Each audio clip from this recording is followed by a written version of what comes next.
Welcome to Lost Culture, your one-stop destination for everything pop culture.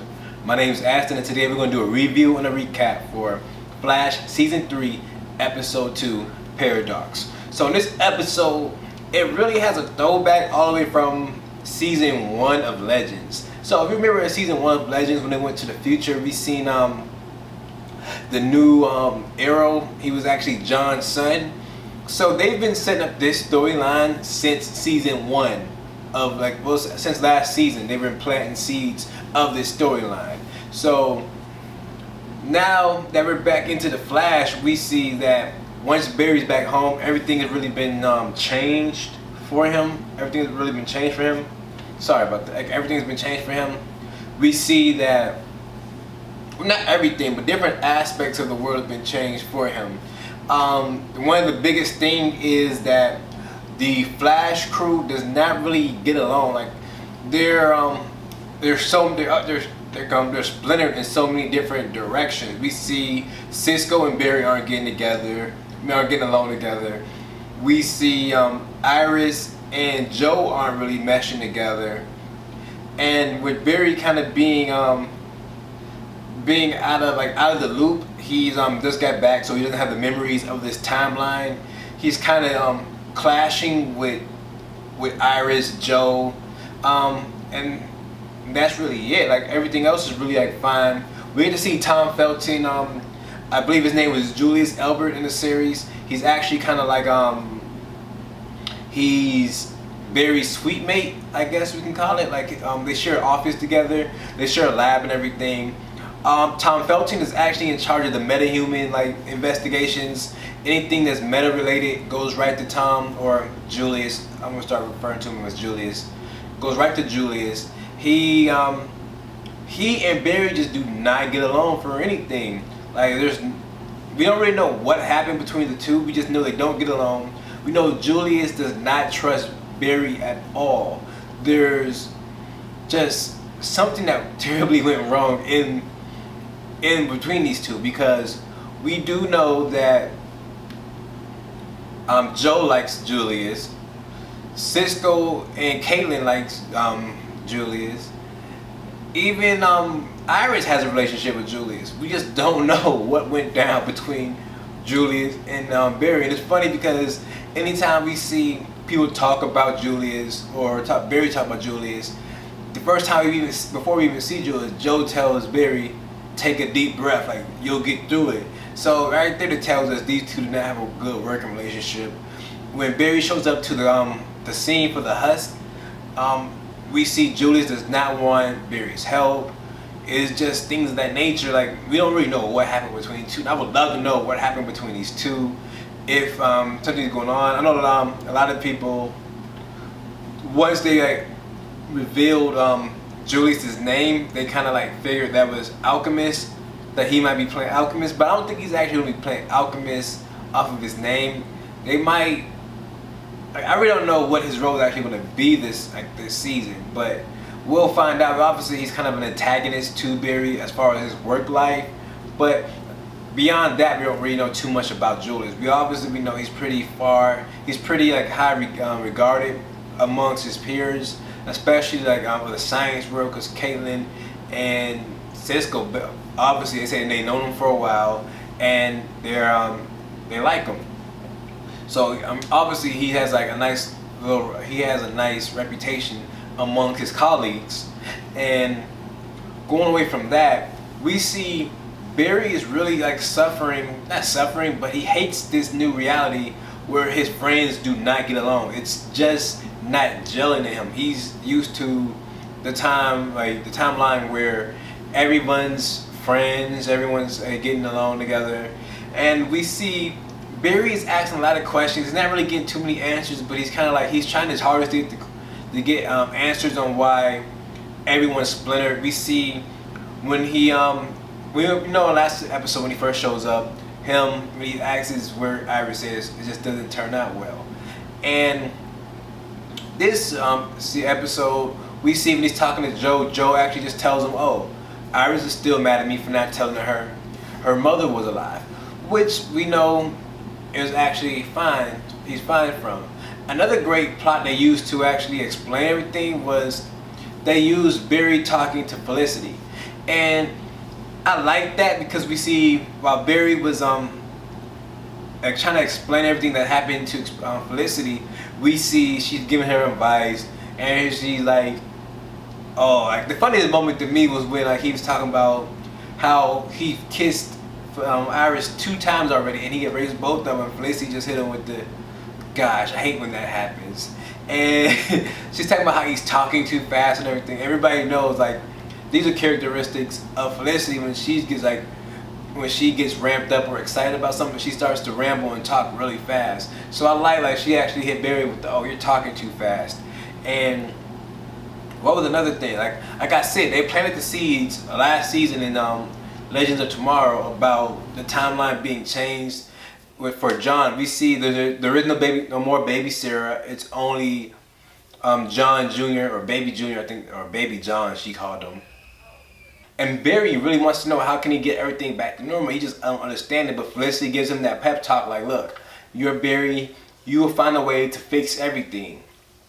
And we see once the case goes on, we see the rival is actually back. The Alchemist. I was wrong last week when I said that he was going to be Alchemist. Rival is actually going to continue to be Rival.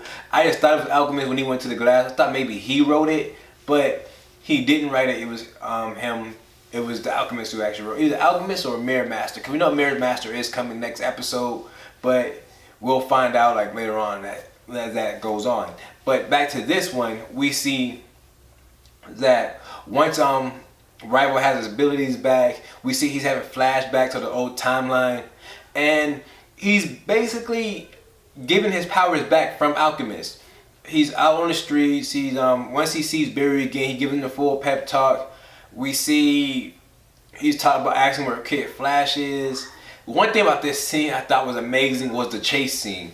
We had new design for the chase scenes. We get to see actually from the Rival. We get to see Rival's friend, and the way his suit was glowing within the Speed Force, I thought was amazing. Even when he was like hit and rolling, how it was just glowing with all the, like the yellow and red lining was just glowing due to like the darkness of the scene, but the light it was just like how the scenes and everything was just glowing and everything. I really liked that. I thought that was an amazing view.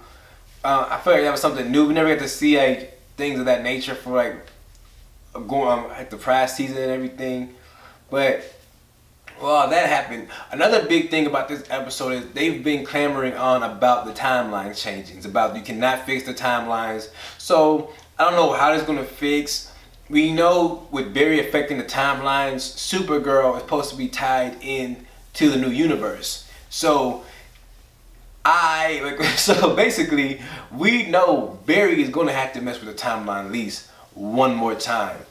I don't know how he's going to do it or what is going to be his reasoning for it, but we know it's going to go on one more time. We know it's going to be, that's what's going to like cause the big four-way crossover. So I'm excited to see how that affects the show.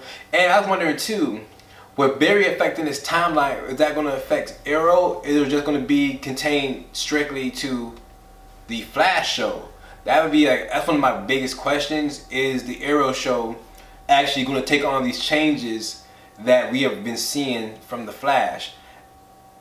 I can't really answer that question right now. I'm going to watch Arrow tomorrow and see how that actually goes down, and we'll find out. Now, back to this episode, when we see he's talking to Jake Eric, he does a little the teacup thing and breaks it, and I wonder if the timeline changes actually affects other worlds, because it doesn't seem like it. Like we know the Speed Force is for space and time, and we see he can go back and forth between worlds using the Speed Force. But I was wondering if he was able to, like if he affected something in World 1, would it affect World 3 or Earth 3? So we don't know. It doesn't seem like it was affected too much. We see Jake Eric is just back at home like it's nothing.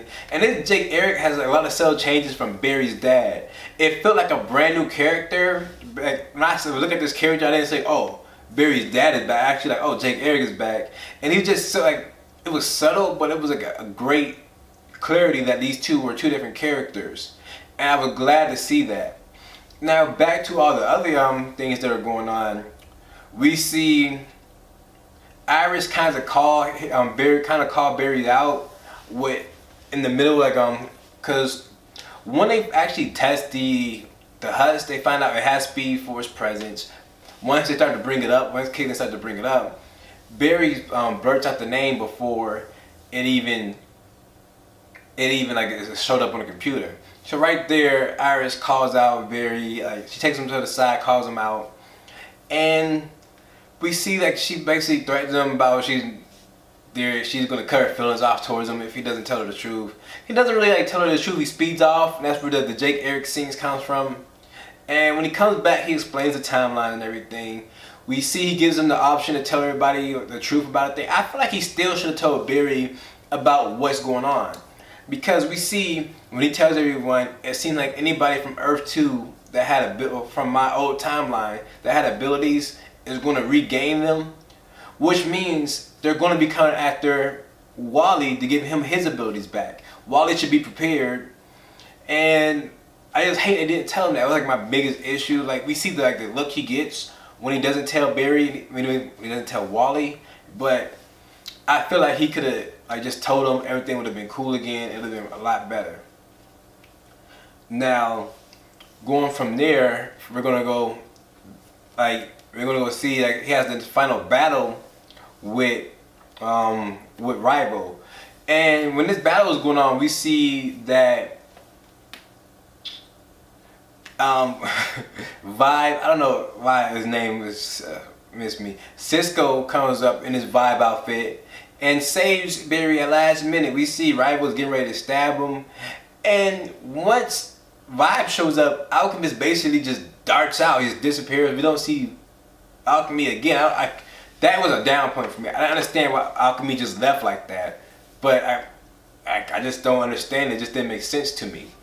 And once once the Flash arrested the Rival, took him back to to Asylum, we see that Julius actually got word that Barry was calling him the Rival. Well, that the Flash called him the Rival. The Flash obviously knew him. That Barry obviously knew something was going on. So that makes it even more concerning, like why Julius just doesn't trust Barry. He doesn't know what is actually going on. I feel like he could have connected the pieces to see that he was the Flash though, because we see the Flash actually got to the area to arrest the Rival and everything, and Julius was literally right there. He's saying like, oh, you knew basically who he was. The Flash knew who he was, and like, oh, if the Flash knew who he was, you knew who he was. You were looking for him. The Flash arrested him. It's just like it was easily like he's so smart. Like it was just like, oh, everything's right in front of you. Why don't you just connect it real quick, and it'll be fine.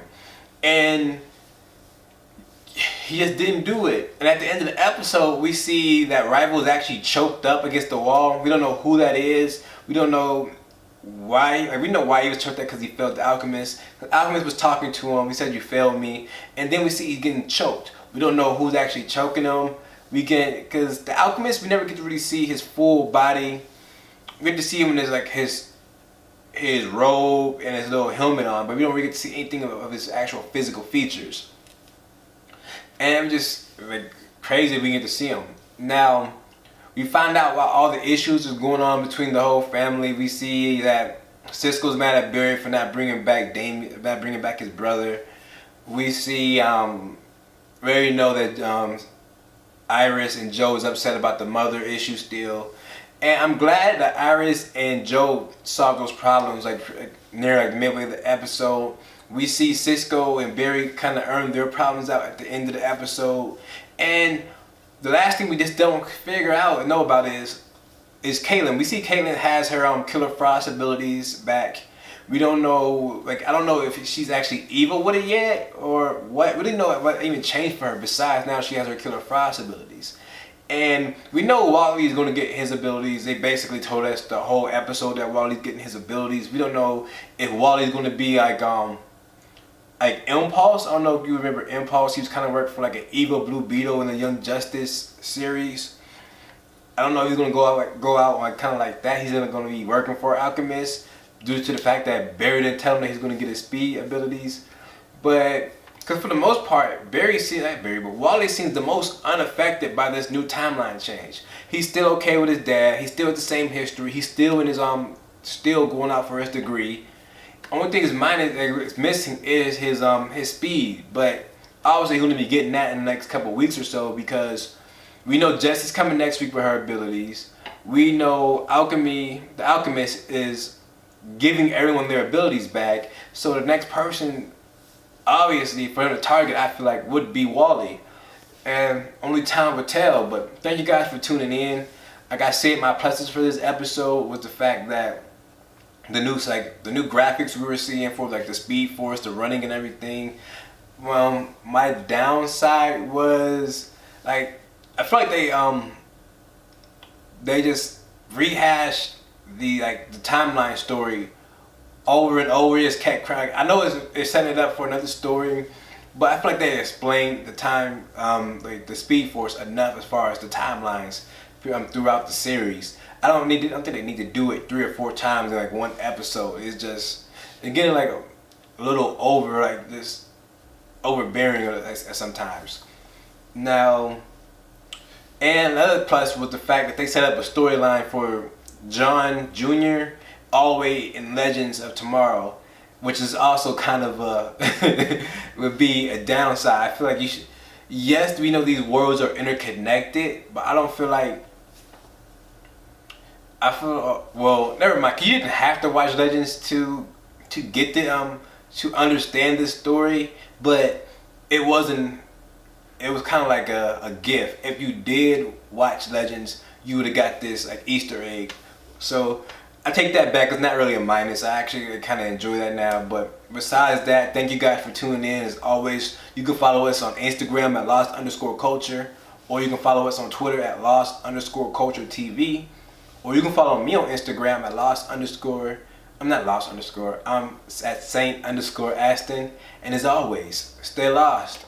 Everything else, for the most part, I feel the same. I don't really notice any differences. We see that we let Kara take point